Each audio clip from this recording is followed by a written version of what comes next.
Bonjour à tous, 29 mars 2017, le jury du Carré des Jardiniers s'est réuni au siège de l'UNEP à Paris. Sélectionner les 5 finalistes concourant au titre de Maître Jardinier 2017 était l'objectif de cette journée. 5 finalistes retenus, leurs noms sont restés secrets jusqu'au 2 juin. Sur le salon Jardin aux Tuileries à Paris, l'équipe Paysalia dévoilait aux côtés du jury les 5 finalistes et leurs projets lors d'une conférence de presse. Qui sont les candidats de la grande finale qui aura lieu le 6 décembre durant Paysalia à Lyon? Quels sont leurs projets? Découvrons en images l'un des candidats du Carré des Jardiniers 2017. Rencontre avec Alban Delatour, finaliste du Carré des Jardiniers. À 27 ans, c'est le benjamin de la compétition. Après un début de parcours dans le médical, un BTS aménagement paysager, il est aujourd'hui diplômé d'architecture jardin et paysage de la Haute École Charlemagne. Son projet jardin s'appelle Liberté.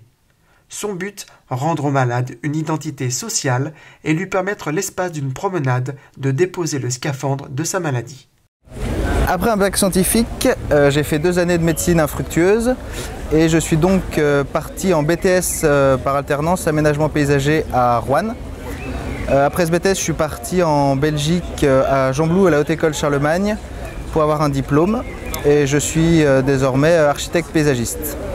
Alors mon projet jardin pour le Carré des Jardiniers, il s'intitule Liberté parce qu'on est parti du constat que pour un malade, donc la maladie c'était une expérience totale qui allait chambouler tous les lieux et la perception de l'identité d'un sujet, donc du malade.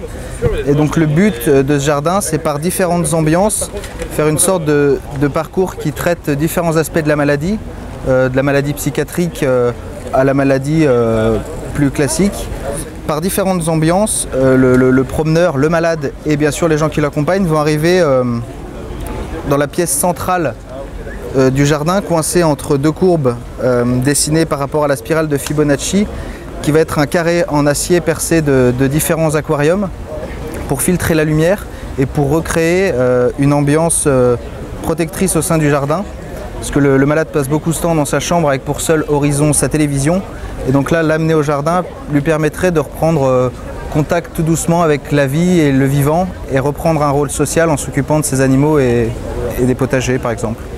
J'ai fait 2 années de médecine et c'est quelque chose qui m'a beaucoup marqué. Je voulais avoir une profession qui me permette d'aider les gens et d'avoir un sentiment d'utilité. Du coup, le thème s'est imposé à moi et j'ai tout de suite voulu y répondre. Et deuxièmement, quand j'étais en BTS, j'ai visité Paysalia et j'étais un peu charmé, un peu sous le choc de ces jardins éphémères et je me suis dit qu'un jour, j'allais prendre mon temps mais j'y participerais. J'ai fait ce métier avant tout par passion, pour l'écologie, pour le développement durable, pour m'intégrer et pour avoir un avis sur les problématiques qui vont nous arriver incessamment sous peu en termes d'agriculture urbaine. Et j'ai d'ailleurs fait un mémoire sur ce sujet-là afin de trouver des solutions pour permettre aux citadins de renouer avec la terre. Je vous donne rendez-vous dans une prochaine édition de Paysalia le Mag pour découvrir un autre finaliste du Carré des Jardiniers 2017.